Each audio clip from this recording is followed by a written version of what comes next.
আমি বিষয়টা মমতা ব্যানার্জির হাতে।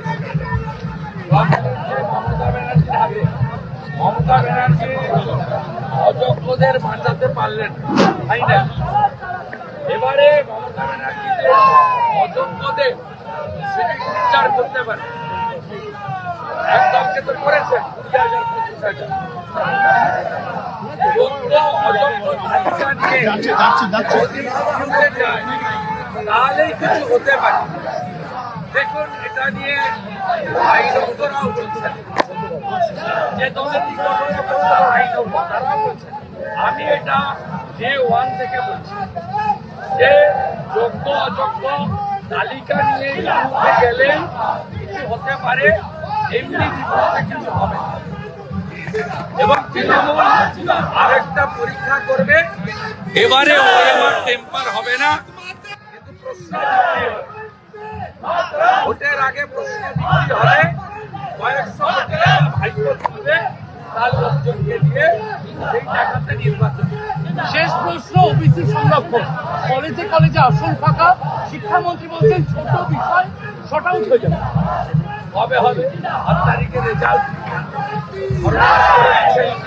লক্ষ লক্ষ ছাত্র ভবিষ্যৎ উচ্চ মাধ্যমিকের করি আমরা। আমি যেমন অ্যাকাউন্টেন্সি অনার্স দিয়েছিলাম, কেউ ভূগোল অনার্স, কেউ ইকোনমি অনার্স, কেউ ভোকেশনাল, কেউ আইটিআই। লাইন কি হয়, আমার ভবিষ্যৎ কি হবে, আমি কোন লাইনে যাব। আজকে সেই জায়গায় দাঁড়িয়ে এরা গত 21 দিন ধরে ভোটের বিজ্ঞপ্তি নেই, সর্বনাশ করছে ছেলেকে, আমার অন্তত অপরাধ করছে মমতা ব্যানার্জি। পাকিস্তানের ধ্বংস চাই, ধ্বংস চাই, জায়গা দিও আমাদের জায়গা দেন।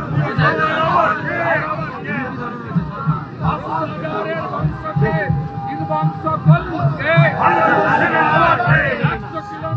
কিলোমিটার ঢুকে মারলকে, বন্দে মাতরম, বন্দে মাতরম, ইন্ডিয়ান আর্মি জিন্দাবাদ, জিন্দাবাদ, জিন্দাবাদ।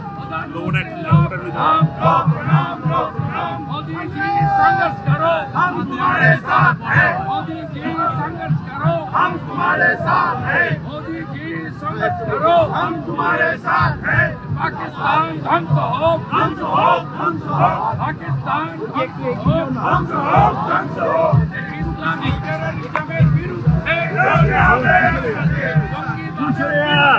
লড়তে হবে, লাইভ চলছে, লাইভ প্রশ্ন করা লাগবে না, বলে কিনা আমাদের বিরুদ্ধে লড়তে হবে, লড়তে হবে, আমাদের বিরুদ্ধে লড়তে হবে। আমাদের ভিডিও ভালো লাগলে লাইক এবং শেয়ার করুন। কমেন্ট সেকশনে গিয়ে জানান আপনাদের মতামত। আরও ভিডিও পেতে আমাদের চ্যানেল সাবস্ক্রাইব করুন এবং প্রতি মুহূর্তে খবরের আপডেট পেতে প্রেস করুন বেল আইকন।